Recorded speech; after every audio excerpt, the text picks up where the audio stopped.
ఈ మాట చెప్తున్నాను, బట్ పాప పర్మిషన్ ఇప్పుడే తీసుకున్నాను, నేను చెప్పొచ్చా అమ్మా అని. నేను షూటింగ్ స్టార్ట్ చేశాను, సడన్ గా ఒక రోజు ఎమోషనల్ సీన్ వచ్చింది, బాగా చేస్తుంది ఎమోషనల్ సీన్. మధ్యలో వచ్చి నక్షత్ర అలా చేయి ఇలా చేయి అని చెప్పేసి ఒక ఫాదర్ గురించి చాలా ఎమోషనల్ అయ్యే సీన్. సో దెన్ మీ ఫాదర్ని ఊహించుకొని చేయన్నాను sir. Then she said I have no father.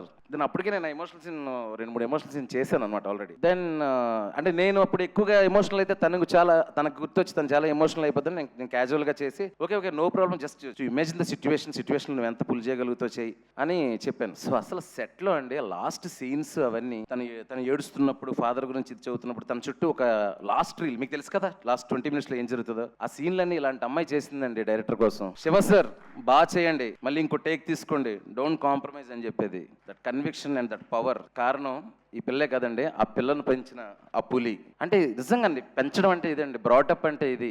So I really proud of Nakshatra and I really proud of you అండి. అండ్ వీళ్ళ అంకుల్ అండి, ఆయన కూడా అక్కడ కూడా ఉండి, అంటే నేనేమంటే ఒక చిన్నపిల్ల సెట్లో చేస్తుందంటే అమ్మాయి కంఫర్ట్ కోసం 100 అడుగుతారు, వాళ్ళు ఏం అడిగేది కాదు, ఈ చిచ్చరపీడికి కూడా ఏమీ అడిగేది కాదు.